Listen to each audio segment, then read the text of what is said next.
What I fight against are these two silencing mechanisms, forced arbitration and NDAs. 1/3 of all Americans sign NDAs on their first day of work. And they're basically signing away their voice for anything that happens to them in the future. They think with an NDA, they think they're signing away, the idea that you can't talk about trade secrets of the company, which of course I agree. You shouldn't be able to walk across the street from Pepsi-Cola and give Coca-Cola the recipe. But these NDAs have become so expansive. But the language is it's not direct. It doesn't say, hey, if something bad happens to you, you can't say anything about it. And what happens is 5 years later, when something bad happens to you and you bring your contract to a lawyer and they tell you you're screwed because 5 years earlier you signed something that means that you have absolutely no recourse anymore. And that, I believe, is criminal. Our deepest fear is that we are powerful beyond measure. I will live every day as if there were a microphone tucked under my tongue. It's great to get in the game, but don't get in the game till you understand the rules, till you're an insider. Your life changes when you begin having a different conversation in your head. What we need to do in radically deep problems is propose radically visionary solutions. Because the people who are crazy enough to think they can change the world are the ones who do. Greetings, everyone. My name is Julie Masters, and you are listening to another episode of Inside Influence, in which I delve into the minds of some of the world's most fascinating influencers or experts in influence to get to the bottom of what it really takes to own your voice and then amplify it to drive an industry, a conversation, a movement, or a nation. Now, here's today's question. What does it take to own your voice when everything is on the line and the entire world is watching? On the podcast today, I speak with Gretchen Carlson, New York Times bestselling author, speaker, and internationally recognized trailblazer for women's rights in the workplace. In June of 2016, 2 years before the beginning of the Me Too movement, Gretchen boldly went public with sexual harassment claims against the then Fox News chairman and CEO Roger Ailes, considered by many to be one of the most powerful men on the planet. Having spent over 30 years as a journalist, Gretchen was one of the most recognized faces on television, hosting the Saturday edition of The Early Show on CBS News, Fox News, Fox and Friends, and The Real Story with Gretchen Carlson. So what happened to lead to that moment? Now, the NDA she had to sign as part of her settlement has prevented her from ever discussing her experiences at Fox, although her story has since been told in the movie Bombshell, starring Nicole Kidman as Gretchen, and the Showtime miniseries The Loudest Voice, starring Naomi Watts. Although we can't talk in much depth about what happened prior to that moment, we do know a lot about what happened after that moment. 2 weeks after the suit was filed, Roger Ailes was fired from Fox in what became a historic and very unanticipated precedent. Gretchen went on to settle her lawsuit and then co-found Lift Our Voices, a non-profit organization fighting to eradicate forced arbitration, more on that later, and non-disclosure agreements that are keeping toxic workplace issues silent. In this conversation, we explore how she built enough courage to stand up and use her voice, and why, and these are her words, it's not like walking into a room and just flipping on a light switch, even if you are a strong person. What Gretchen describes as one of the darkest days of her life, when after finally deciding to speak out about her experiences at Fox, she was told unequivocally by her lawyers that she had no case.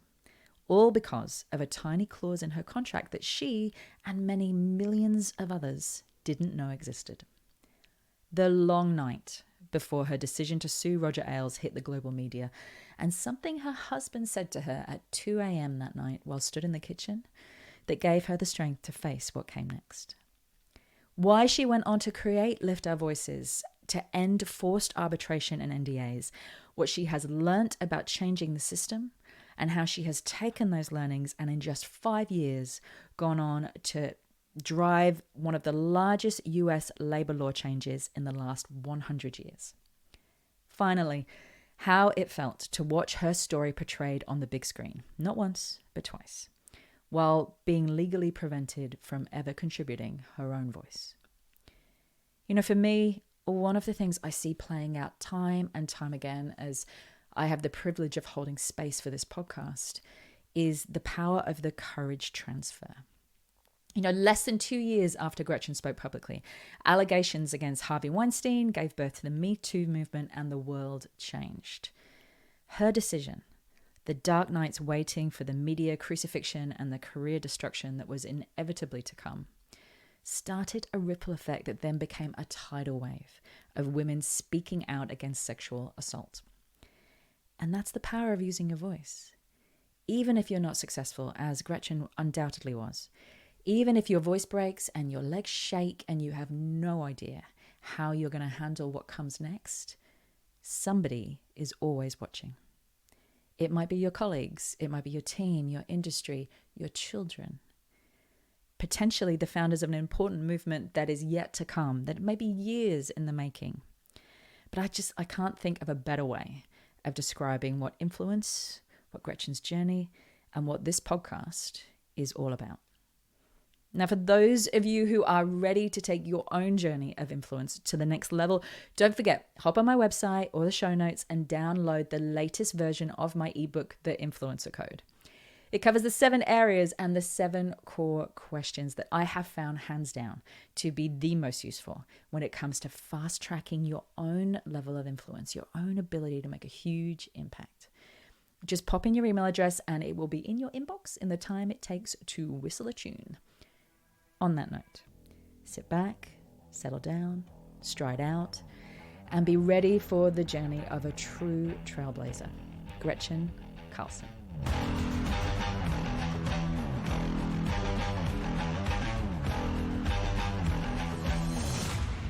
Welcome to the podcast, Gretchen Carlson. So good to have you here. Thank you for having me. I wanted to kick off the way that I usually kick off the podcast, which is if there's one idea that's just having a lot of influence on your thinking right now, and I know that you are in a world of fast-paced ideas at the moment, is there one that's really captured your imagination or your thinking or the way that you're traveling in the world right now? Yeah, I think if I had to come up with one idea, it would be the importance of being able to own your own story and your own voice. And that is what I hear from people every single day with the issues that I'm working on and trying to get rid of silencing people when bad things happen to them. And so the number one thing people say to me is that they wish that they could own their own voice. They're happy if they do own their own voice. And my mission is to make sure that everyone owns their own truth. And so many people across the world have had to sign documents that mean that they don't own their own voice. There's something to be said for what kind of power you have when you actually are in control of your own storyline. And for so many people, that's been taken away in their life when something bad has happened to them. They're silenced. And, so my mission is to try and bring that power back to people. There's nothing more powerful than owning your own voice and owning your own story. And I feel like everyone should be able to do that. What does that mean to you?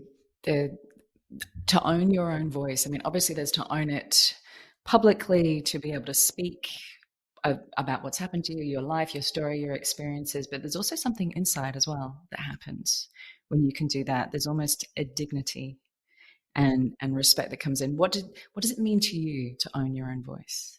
Well, ironically, I don't own my own voice because of the non-disclosure agreement that I had to sign with Fox News when I resolved my case 6.5 years ago. So I'm actually, the poster child for not owning my own voice. And maybe that's why I have so much empathy for the millions of people out there who also don't own it. Not a lot of research has been done, although at my nonprofit Lift Our Voices, we're embarking on this research hopefully very soon about the mental health of people who don't own their own voice. So it's one thing to lose that sense of dignity and power.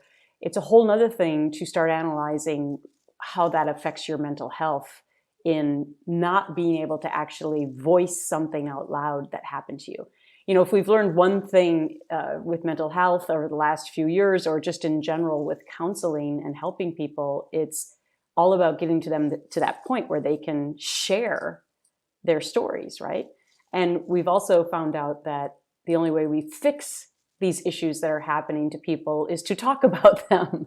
So if you can't do either of those things, it is extremely detrimental, I think, to the mental health of people who have been silenced, but don't have the ability to get it off their chest, so to speak. And that's the way that you heal. So I'm the perfect person who understands what it means to not be able to voice my own story. And yet you've done so much incredible work and made so many incredible changes with the voice that you have carved for yourself since everything that happened. I know there's a lot that you can't talk about, but going back for a moment, when did you know it was time to speak up publicly, to file the lawsuit? Was it a particular moment in time? And you don't have to talk about obviously what happened. Was it a build-up? What happened in the lead up to that? Yeah, I always say that building that kind of courage to do the scariest and biggest decision of my life is not something that I just decided the day before. I'd been thinking about this for years, quite honestly. And I always say that courage is not like walking into a room and turning on the light. It takes a tremendous amount of thought and time to be able to decide to actually make that leap of faith. And so for me, it was my family structure that was, incredibly supportive, from my parents to my husband to my children. I was worried about the impact it would have on my children, especially. And I wanted to make sure that they were going to be okay and be in the right place. But then from a work point of view, what really made the final push was that they fired me from my job. And, I hadn't done anything wrong. They fired me from a career that I had killed myself for more than 30 years. And so it was at that point that I decided, well, if I don't do this right now, what else? I mean, nothing else is good is going to happen to me, right? Because I've been fired from my job. And number two, I figured if I don't do it, who is going to do this? Who actually is going to find enough courage to talk about what's really happening here? And so that's when I jumped. And, it's when you do something like this, it's not like there's a safety net underneath you. It's very much a jumping off a cliff by yourself. But what I learned is that there actually was this safety net down there. And it was all of these other people that started reaching out to me and telling me that they had similar stories. And that's when I realized that harassment in the workplace was an epidemic, because people from all walks of life and professions were reaching out to me and saying that it happened to them in the same way. So they really buoyed my spirits when I was in some of the darkest days. And it had a dual effect, because not only did I realize it was an epidemic and that they were helping me feel better, actually it had a three-way effect. It propelled me to then decide that I was going to do this work to try and change the system.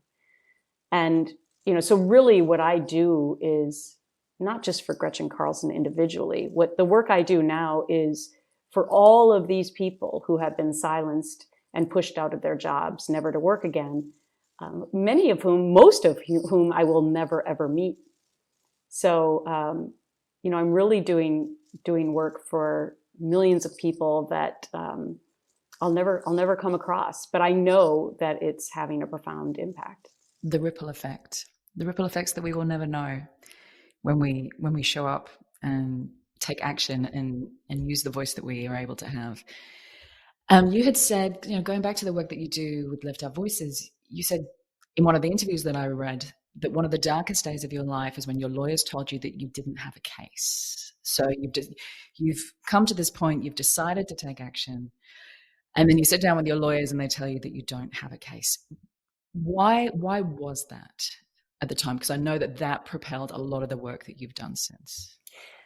Yes, because I had something in my contract at Fox called an arbitration clause. Now, this tends to be, unfortunately, an American problem. The other way that companies silence you through non-disclosure agreements is a worldwide problem.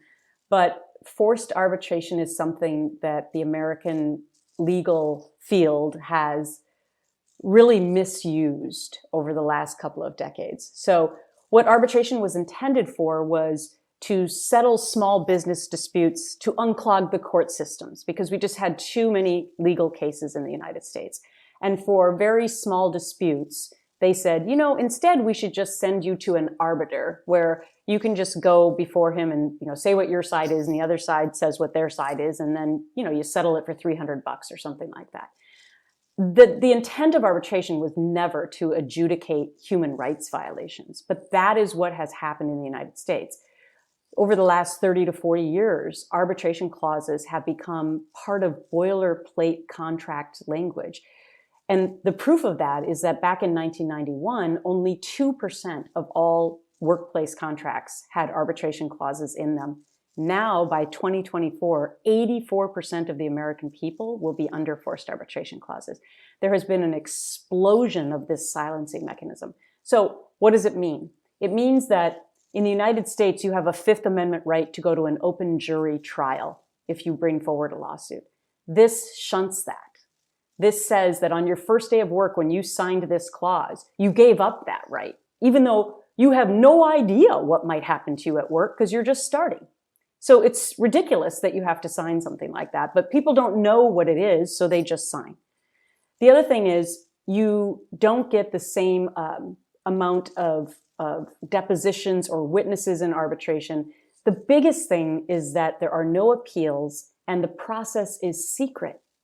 So ostensibly, when you go to complain that something's happening to you at work and they see that you have an arbitration clause in your contract, well, they know you do, they basically breathe a sigh of relief because they know nobody's ever going to know about it because you're going to this place called arbitration.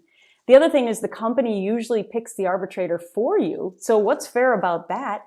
Arbitrators come back for repeat business for the company because they have a lot of cases, but this is your only shot. So the deck's really stacked against you from the beginning. And the statistics are horrendous. Only 2% of all cases that can go to arbitration actually do, because number one, lawyers won't take these cases because they know you're going to lose. Because of those 2%, only 2.5% of those cases does the claimant win. The odds are stacked so against you. And even if you do get some sort of financial reward, it's so much less than you would get in an open court system on average.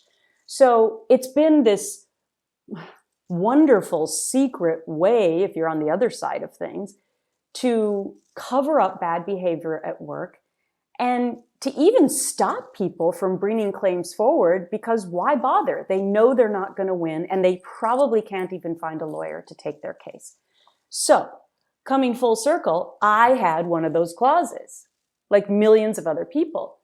Even as a highly educated woman, I did not understand what it meant, even though I had been considering my lawsuit for years.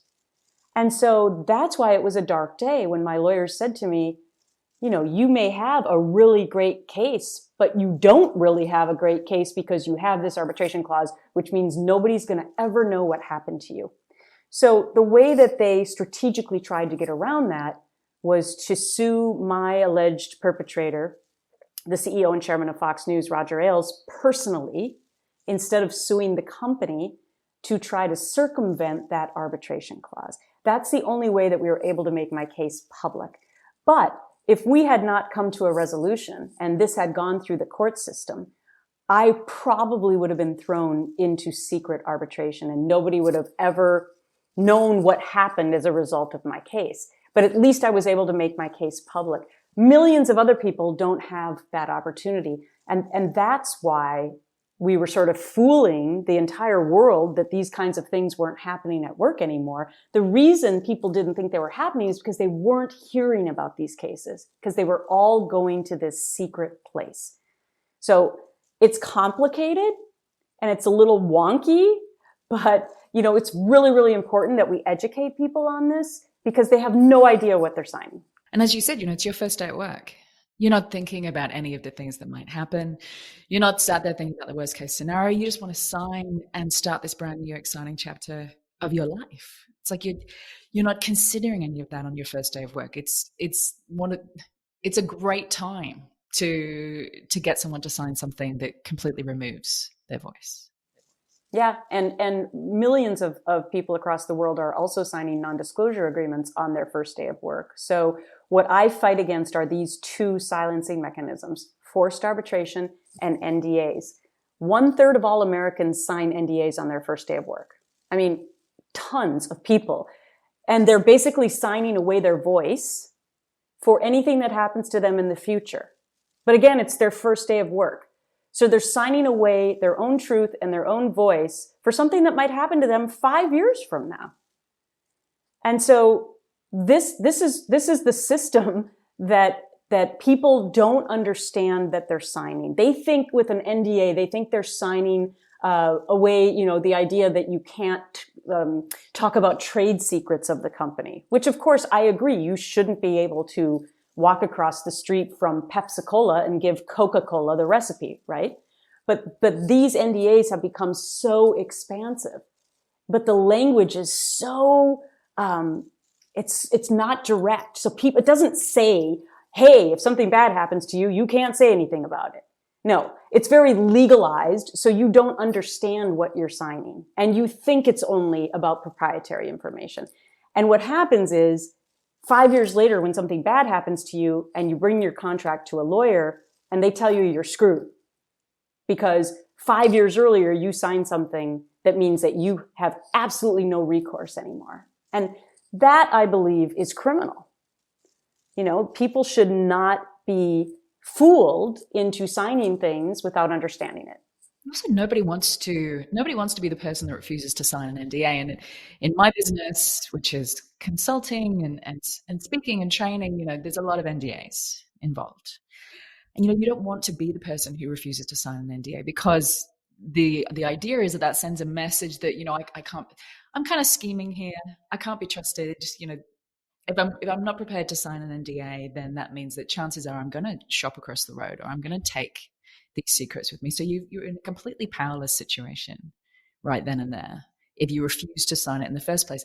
What advice or guidance do you give people when forced with first day of work, either arbitration clause or NDA? Well, first of all, on my website, liftourvoices.org, we have language there that companies can put into their contracts that still protects their trade secrets for NDAs, but allows people to own their voice if anything bad happens to them. So companies should take a look at that language on my website if they want to proactively, be progressive and make these changes. With regard to the employee, what I'm trying to do is educate people about this so that they start asking these questions, similar to questions they ask like, what is my paternity leave at this company? How many vacation days do I get? What are my medical benefits? I want them to also say, do you silence your people if something bad happens to us with NDAs or forced arbitration clauses? Then they won't seem so out of place when they're the only person asking it. But you're right. If you are the only person asking that question now, likely they may go on to the next candidate because they don't want somebody that understands the system, right? The other way that we can combat this is that we can pass laws that forbid companies from being able to put these kinds of clauses in their contracts. And last year, I was successful in championing 2 such laws in the United States that now make forced arbitration clauses and NDAs illegal for any kind of sexual misconduct claims in the United States at work. That's huge. They were 2 of the biggest labor law changes here in the United States in the last 100 years. Tell me, I hear you have a pen on your desk that you look at a lot that came from the signing of that bill with Joe Biden. Yeah, so actually, I finally got it hung up on my wall. So I used to have it right on my desk where I could pick it up and show you here. It's right off to the side here where I got a copy of the law with his signature on it, and then a photo from last March when I was at the White House with him and so many other survivors and the coalition of lawmakers that supported the bill. And then I put the pen right in the middle. So it's behind a framed glass structure now. But after I introduced him, I had the opportunity to speak about my mission, and the vice president was there, and then President Joe Biden, they both spoke. And then he went over to the desk, he signed it into law and handed me the pen. And, that's definitely one of the best days of my life, because I know the impact that it will have. And, you know, as I said that day, it really took a bad experience, and I was able to turn it into a positive situation, which is going to help so many people. And trust me, when I first filed my lawsuit, I never, ever envisioned that this would be part of my life just 6.5 years later. And I'm just thinking about that journey, that arc from, you know, as you said, the darkest of days to, you know, watching that bill be signed, being handed the pen, able to take that pen home and know that you had pushed through, you know, the biggest labor law change for the last 100 years. You know, that's, in terms of not feeling like, you know, you got to fully own your voice, that shift, like the impact your voice has had has been exponential, you know, both in America, but also the ripple effects across the globe. I just want to go back in time for a second, because you said one of the biggest things that you had to do was prep your family for what was coming next. And I was just thinking about that as a mother and a partner and a daughter. How do you prep your family for that kind of journey? Because you, more than anyone, knows the media, and you knew what was coming next once your lawsuit went public. How did you prep your family? Well, the rule of being a journalist is you're never supposed to become the news. So that was an uncomfortable feeling for me, because you're supposed to report the news, not become it. But I knew that it was going to be a huge story. I basically, told my children the night before that mom had been fired from her job and that I was going to do something about it. And the first thing that came out of my then 11-year-old son's mouth was, "What's going to happen to our babysitter?"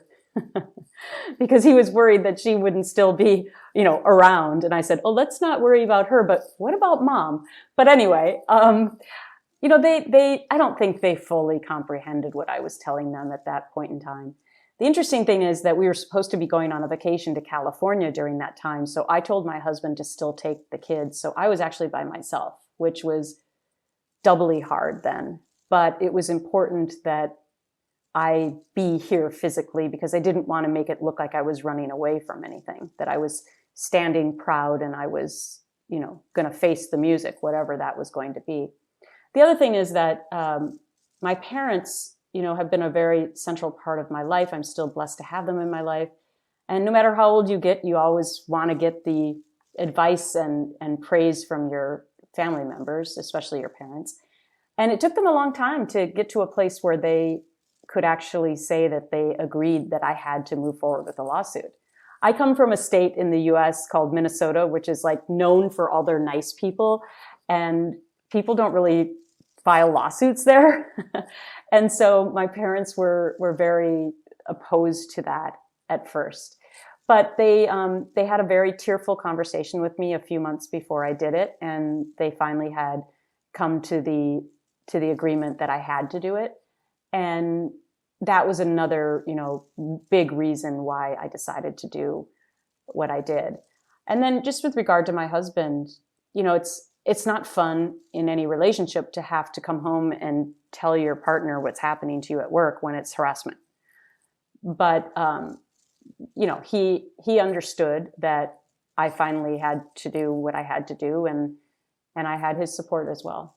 I read something that you had said in an interview, and you said the night before it was due to go public the next morning, it was about 2 a.m. You were in the kitchen with your husband, and it was something beautiful that he said to you. He turned around to you and he said, "They really underestimated you."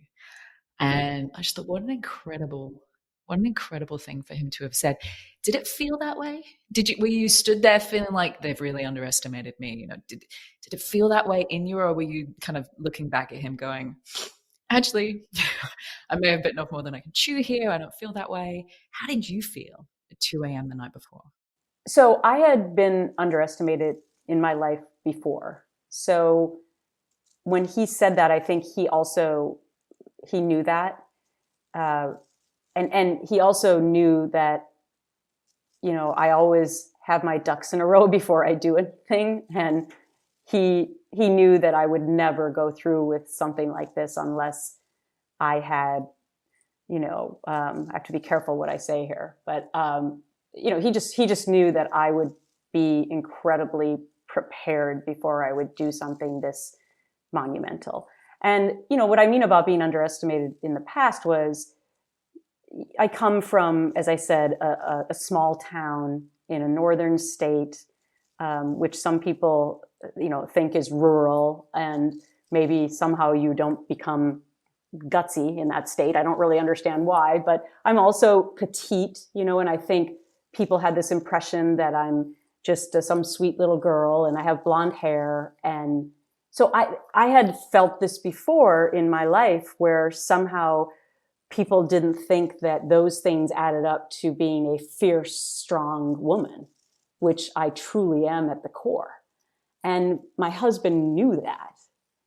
So what he was saying that night was, even they, after working with you for 11 years, didn't understand you to the full extent. And that was actually a huge compliment to me, as scared as I was, because, I was hours away from doing this, and he couldn't have said anything better to me. So the next day, the story breaks, and I know that you had quite a long wait to find out, or what would have felt like a long wait to wait for a response. Can you talk a little bit about what happened during that day? Obviously, as much as you're able to talk about.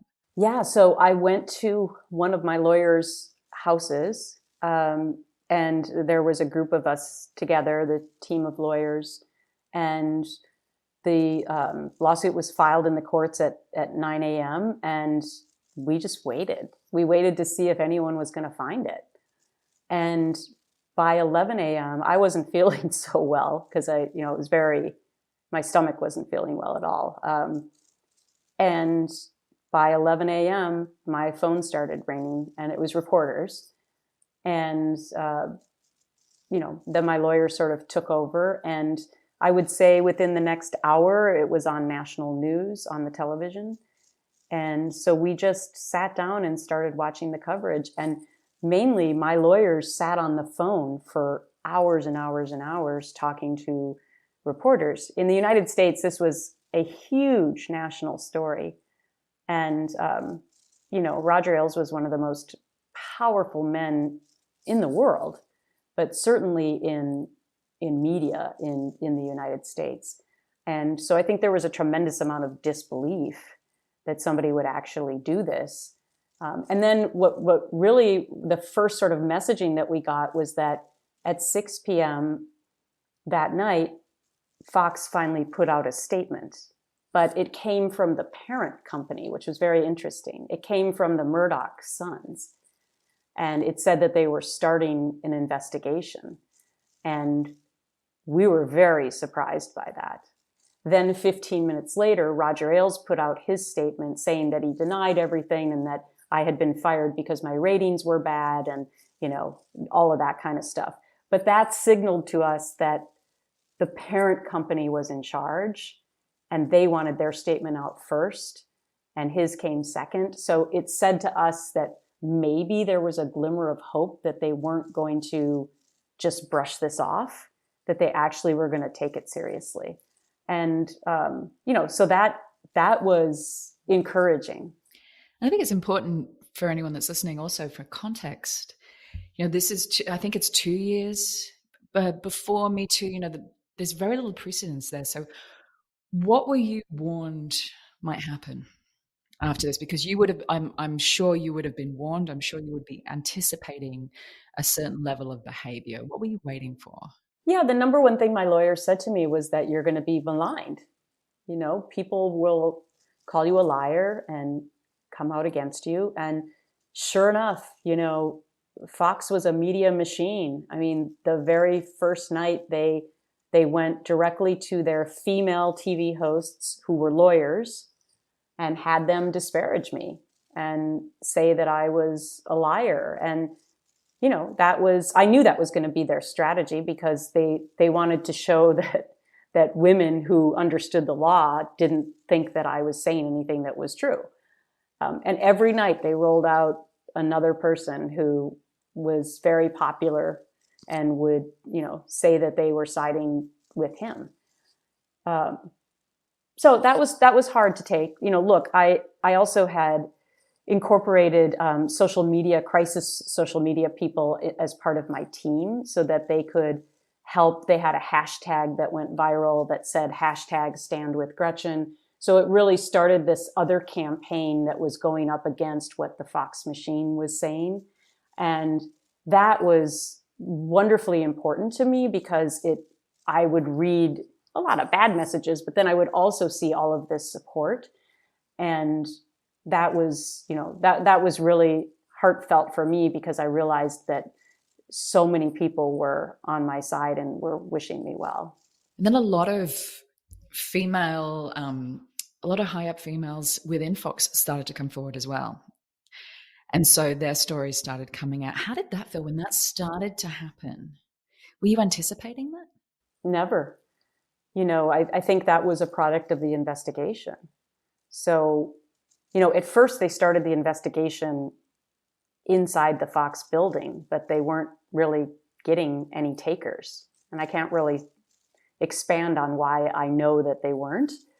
But they then moved the investigation off property. And it's my understanding that, many more women decided to come forward. I had some of them tell me that they only told 10% of the truth, but it was enough. And, they were all petrified for obvious reasons. They were still working there. So, within 2 weeks, Roger Ailes was fired. And that was an incredibly swift reaction that I never, ever thought would happen. I mean, my lawyers told me from the beginning, they're going to protect him. Nothing's going to happen to him. And, we'll just do our best to make sure that you end up whole in some way.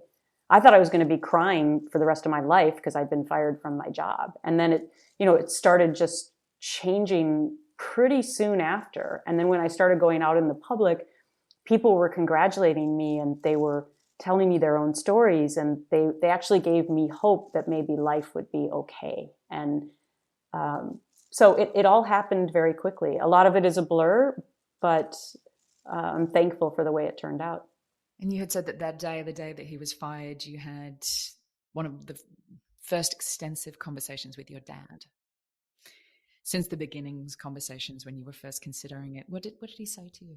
It was really tough for my dad to talk to me through all of this, because, as you can imagine, no father really wants to hear all the details of horrible things happening to his daughter at work. So, my mom has always been tougher.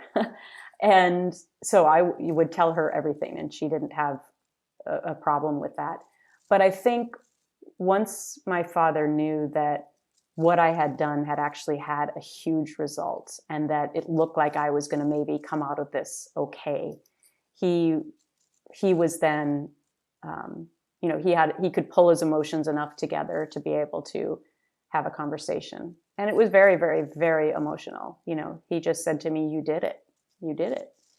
And, it's interesting, because I think to some extent, I've even surprised my parents with some of the things that have happened, even though they've known me my whole life. I mean, I'm just thinking more into the future after that day, where when I started working on passing laws, I remember my dad saying to my mom, I don't think she's going to be able to do this. And, then after it happened, I reminded him of that. And of course, they were incredibly proud. But I think to a certain extent, I've even surprised people that have known me my whole life. I love the fact that your mom told you that she told you what he had said. Yeah, my mom doesn't really have a filter. So, but she's the one that taught me all my drive and goal setting in life, and determination. So I guess I take after her. You had also said that, you had witnessed your courage transfer to your children over the last few years, while we're talking about that parental dynamic, that parental relationship. How have you seen that play out for them? Because it's you know, it's hard with teenagers. You're not quite sure what they're watching, what they're not watching, how they're going to internalize it. How have you seen that transfer? Yeah, I mean, keep in mind they were in middle school at the time, and that's tough enough with just trying to fit in, and especially with social media now. And I didn't want them to be made fun of in any way. But I did see it. I saw the courage transfer to them pretty quickly. My daughter that fall went back to school, and she had been having some trouble with some kids that were bullying her, basically. And she had never summoned the courage to be able to say anything to them. But she came home a couple of weeks into the school year and she said, Mom, she said, I finally told this one that and that one this. And she said, Mom, I found the courage to do it because I saw you do it. And that was just, you know, something I will never, ever forget. And I've watched her now become a young adult who is just, you know, so comfortable in her skin and stands up for herself and speaks up and raises her hand and sits in the front row and all the things that I try to implore that women should do. I watch her do that, and so I think it's turned out as best as possible. And with my son, you know, boys are such an essential part of this equation because they form their opinions about girls and women very early on in their life. And, you know, I think when I filed my case, it was sort of a sweet spot for my son because he was just coming into that puberty age. And he saw me do a TV show one night where we were talking about the horrible statistics of how often a woman in the United States is assaulted or harassed. And it's once every 73 seconds. And when I came home, he was waiting for me and he said, Mom, he said, is that really true what you said on TV that, you know, once every 73 seconds that happens to women in our country, Mom? And I said, I'm so sorry to tell you that is true. And he looked at me with tears in his eyes and he said, Mom, as a young man, I want to help fix that. And that just was like the light bulbs went off in my head. And I was like, oh my gosh.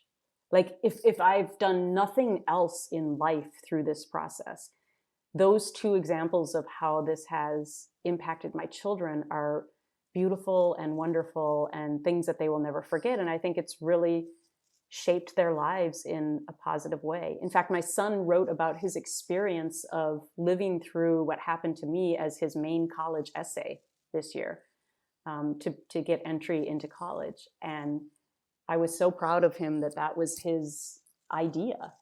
And, you know, he wrote about how tough it was as a boy and as a man to have something like that happen to your mom. But yeah, I was so proud of him in his own words about how it impacted him and how he feels so much more aware now of things that happen to women. And, you know, nobody's perfect, but I hope that my son will be a leader in this space with his peers and when he gets into the workplace.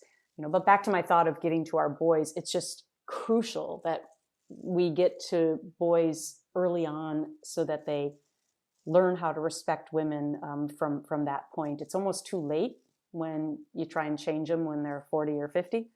So, you know, that's a huge lesson that I've learned in this process is how important it is to have boys and men be part of the solution. There's this beautiful story you tell. I mean, your story was turned into the feature film Bombshell with Nicole Kidman, Showtime series The Loudest Voice with Naomi Watts. And I know that, you know, it would have been incredibly frustrating for you to not be able to use your voice because of the NDA, not be able to use your voice in that process to contribute or to comment. But there's this beautiful story about when you took your kids to see one of those for the very first time. Yeah, I wasn't going to go to the movie Bombshell because I could not have anything to do with it because, as you say, because of my NDA. And I actually had seen some of the scripts and I just, you know, I just didn't know how it was going to all turn out. And that's about all I can say. In fact, because of my NDA, I can't even tell you if the portrayal of me is accurate or if the portrayal of other characters is accurate. I mean, I would love to be able to say what I thought about all of it. But my parents called me and they had gone to see it. And they said, I think you should really take the kids. I think it would be important for them to see it. And they said, we really feel like you came across, well in this, even though they know the truth too. And so it was over Christmas break, and I said to the kids, okay, we're going to go to the movie theater, but we have to go incognito because I don't want anyone to know that I'm going to watch this movie that's about me. And so I put on a hat that said "Women Rule," and the kids said, "Mom, you can't wear that. Everyone's going to know it's you." And I said, "Well, I don't think so." But anyway, so I put on a raincoat and put the hat on, and I said to them, "Now, when we go in, I think there's characters that are going to play you too. And I don't want to hear a peep out of you because I don't want to call any attention to the fact that we're in the theater." And so, of course, the minute their characters came on the screen, they said out loud, "Oh, that doesn't look like me at all. Oh, that doesn't look like me." And I'm like, guys, I thought we weren't going to say anything. So luckily, I was sinking down into my chair, and luckily we went out the back after the movie, and I don't think anyone had any idea that it was them, but they didn't live up to their end of the bargain. But, in essence, I do want to say that even though I couldn't participate in the movie at all, people say to me all the time, "Oh, I loved your movie." And I'm like, okay, it wasn't my movie. My movie would be different, but I do think that the movie was positive because I think it helped a lot of people. And I also feel like Hollywood would have never made a movie about sexual harassment in the workplace 5 years earlier, ever. Nobody cared about it. It was going on everywhere, but nobody wanted to talk about it. So I think that the fact also, the third thing, that actresses of that caliber, of Nicole Kidman and Naomi Watts, the fact that they wanted to play my character was huge because it showed that they felt that it was an important cultural moment. And so for those reasons, and I've heard from so many people who have seen the movie or The Loudest Voice, which was the miniseries, and they have said that it helped them. And so, I've tried to rise above the aspect of not being able to participate or comment on it to understand that in the big picture, no pun intended, it is helping so many other people. I'd love to ask you, you're now, you're at the forefront of an international movement when it comes to helping people lift their voices, helping people own their voices, or at the very least not have their voices taken away. What's the biggest learning that you've had about that process? Because I know that, these things, they don't happen overnight. When we're at the level of changing laws, it takes a long time. It takes a different set of skills. What's the biggest thing that you've learned walking that road? That it's really incredibly difficult to pass laws. It's very easy to introduce laws and bills and legislation. In fact, if you ask politicians in our country, how many bills have you introduced? They'll proudly tell you, hundreds or dozens. But then if you ask them, how many have you actually passed? That could be zero. And it's because it's really, really difficult to go from start to finish because there are so many different levels that you have to get through. It has to be introduced, and then it has to get co-sponsors, and then it has to get out of committee, and then it has to pass in our Senate, and then it has to pass in our House, and then the president has to sign it. And especially when you factor in that we live in one of the most hyper-political times of our generation in the United States. The idea that we were able to bring both sides, both factions, who don't agree on anything, the idea that we were able to bring them together on these two bills to say, yes, as a nation, we're going to do something good to protect women and men in the workplace was, a huge accomplishment. But I'm not going to lie to you and say it was easy. The first bill passing into law was a 5-year slog. And we had a lot of pitfalls. In the beginning, when I first introduced it, it didn't get a lot of traction when President Trump was president. And then we reintroduced it after Joe Biden became president. And I will say that there was also a tonal shift among members of our Congress, especially on the Republican side. They had been hesitant to support it. But a lot of Republicans who voted against it in the first round voted for it in the second round, because I think they realized that this movement is not going away. And I would say to them, the very first thing I'd say when I would have a meeting with them is, raise your hand if you think it's a good idea to silence women in the workplace when bad things happen to them. And nobody would raise their hand. And that would be how I would start the conversation.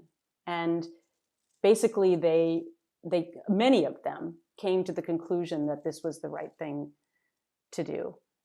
So, I have a lot of experience now in trying to bring both sides together. And actually the strategy proved to be a good one, because in a very short period of time after passing the first bill, we were able to get the second bill on NDAs right into the system and right back to the same people who had supported me on the first one. And so that one went through the whole system and was signed into law in a matter of 8 months.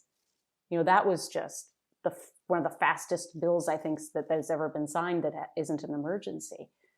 So, we're already working now on another expansion of the first arbitration law, because as an organization at Lift Our Voices, my nonprofit, we believe in getting rid of these silencing mechanisms, not just for sexual misconduct, but for all forms of discrimination in the workplace. So that would be gender, race, age, disability, LGBTQ+, religious discrimination.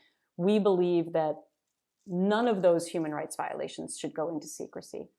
So we are now in the process of getting both sides together to try to expand the arbitration law to include another protected class. And we're probably going to have to do it one at a time, but I'm willing to wait it out as long as we can eventually get them all done.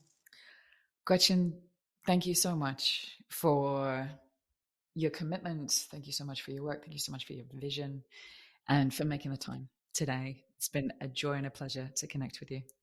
Thank you so much. And if people want to learn more about my work, they can go to liftourvoices.org or gretchencarlson.com. Thanks so much for listening. I hope you enjoyed this episode and have seized hold of at least one tool, idea, or mindset that will help you start raising your own level of influence. Now, for those of you who want to take the next step in your journey or would just love a roadmap to becoming the most influential voice, idea, or brand in your space, then I have good news.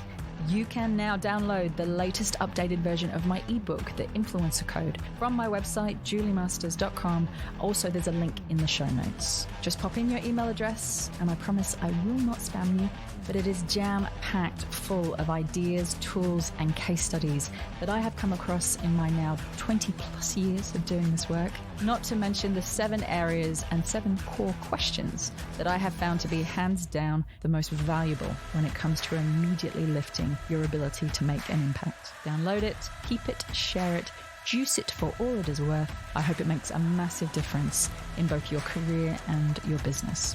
Thank you always to my co-founder and the main brain behind this podcast, Lauren Kelly. You kick my butt in all the right ways. Thank you for making it happen. And if you did enjoy the show, then we would love you to share this podcast and leave us a review on iTunes, Google, Stitcher, whatever your platform of choice happens to be. And don't forget to subscribe to make sure that you never miss an episode.